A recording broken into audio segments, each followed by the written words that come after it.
Bonjour et bienvenue. Aujourd'hui, on va explorer quelque chose d'assez fou, un schéma caché qui semble connecter, à peu près tout. Des flocons de neige au marché financier, en passant par la formation des galaxies, c'est un modèle universel qui se répète partout. Allez, c'est parti, on plonge dans ce mystère fascinant.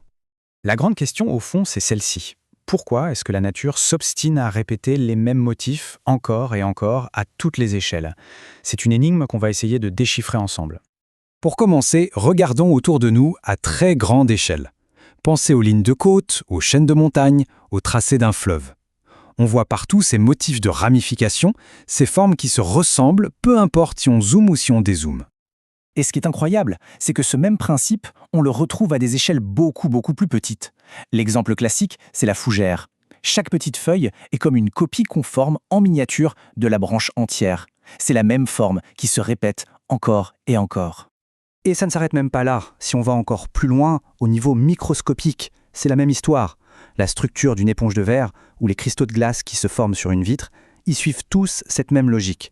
Le motif est partout, même là où on ne peut pas le voir à l'œil nu.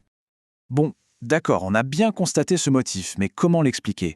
D'où vient cette universalité? Notre premier indice se cache dans les moments de bascule, ces instants où tout change soudainement. Ce phénomène, en physique, porte un nom, la transition de phase. C'est un concept absolument clé. L'exemple le plus simple, celui que tout le monde connaît, c'est l'eau qui gèle.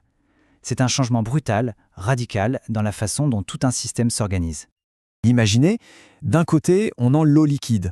Les molécules, elles sont dans un joyeux désordre, elles bougent dans tous les sens. Et puis, de l'autre côté, paf, la glace.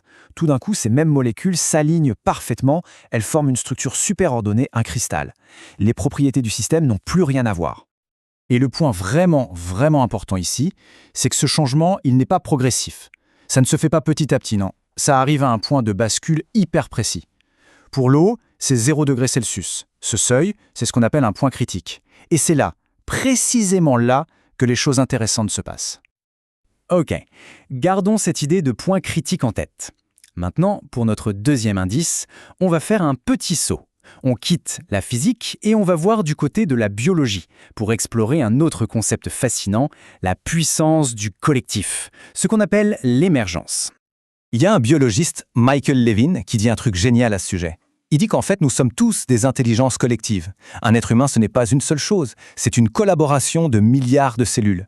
Chacune est toute simple, mais leur coopération, ça donne une complexité absolument vertigineuse. Et comment ça fonctionne, cette émergence? C'est une histoire d'échelle des objectifs.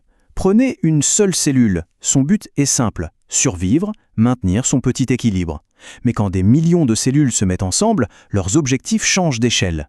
Un groupe de cellules va chercher à former un tissu précis, et l'organisme entier, lui, peut avoir un objectif immense, comme régénérer une patte de salamandre parfaitement identique à l'original. C'est ça l'émergence, des agents très simples qui, ensemble, accomplissent des choses incroyablement complexes. Bon, récapitulons.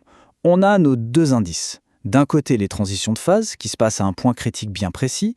De l'autre, l'émergence, ces comportements collectifs hyper complexes. Maintenant, il est temps de connecter les points et de résoudre notre mystère de départ.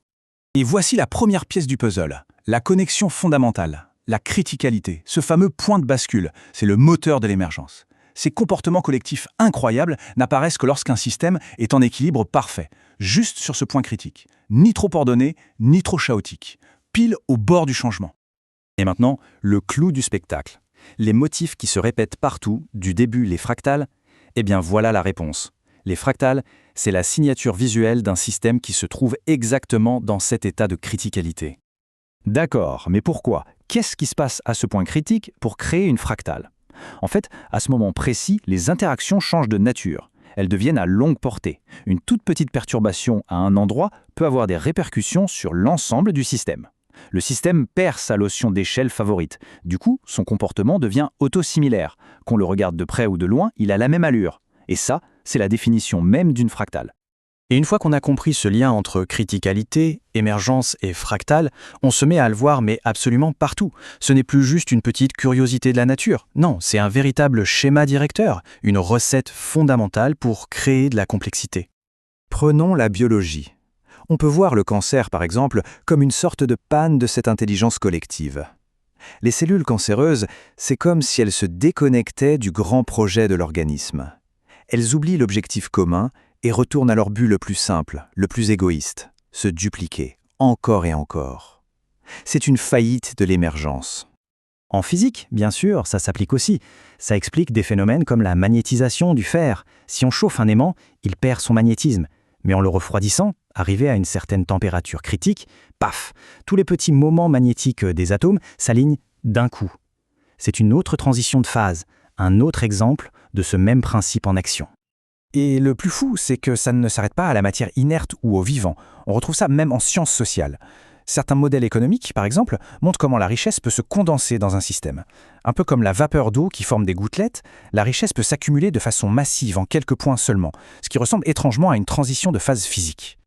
Alors pour finir, voici la question qui laisse songeur. Si ce même schéma directeur, ce même principe fonctionne pour des atomes, des cellules, des organismes entiers et même pour nos sociétés, jusqu'où est-ce que ça peut aller? Quel est le niveau d'après? Qu'est-ce que ça nous dit au fond sur la nature profonde de l'univers? La question reste ouverte.